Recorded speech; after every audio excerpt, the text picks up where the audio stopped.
સાબર અવાજ ન્યૂઝમાં આપનું સ્વાગત છે। શ્રી BM પટેલ વિદ્યાલય ગલોડિયામાં એક પેડ માં કે નામ અંતર્ગત ઉમંગપૂર્વક વૃક્ષારોપણ કાર્યક્રમ યોજાયો। અમારા સાબર અવાજ ન્યૂઝ ચેનલના રિપોર્ટર જીતેન્દ્રભાઈ જોશી ખેડબ્રહ્માના તરફથી મળતી માહિતી મુજબ ગલોડિયા કેળવણી મંડળ સંચાલિત BM પટેલ વિદ્યાલય ગલોડિયામાં એક પેડ માં કે નામ કાર્યક્રમ અંતર્ગત શ્રી ગલોડિયા કેળવણી મંડળના મંત્રી ND પટેલ સાહેબ, શાળાના આચાર્ય HB રાવળ સાહેબ તથા શાળાના વિદ્યાર્થીઓ દ્વારા શાળાના વિદ્યાર્થીઓને વૃક્ષાઓનું રોપણ વિતરણ કરવામાં આવ્યું હતું તથા વૃક્ષોના જતન વિશે વિદ્યાર્થીઓને માહિતગાર કરવામાં આવ્યા।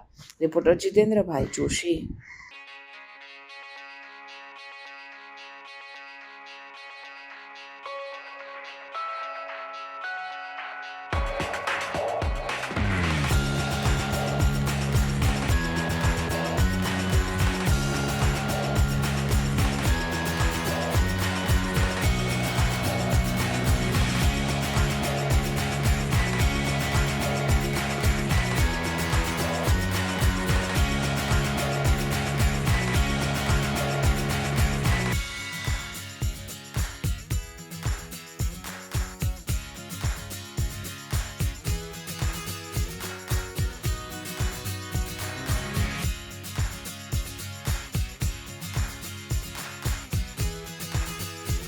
આવા ન્યૂઝ જોવા માટે સાબર આવાઝ YouTube ચેનલને સબસ્ક્રાઇબ કરો અને લાઇક કરો, જેથી હવે પછીના દરેક સમાચાર સબસ્ક્રાઇબ કરેલા હશે તેઓને નવા સમાચારની માહિતી મળી જશે।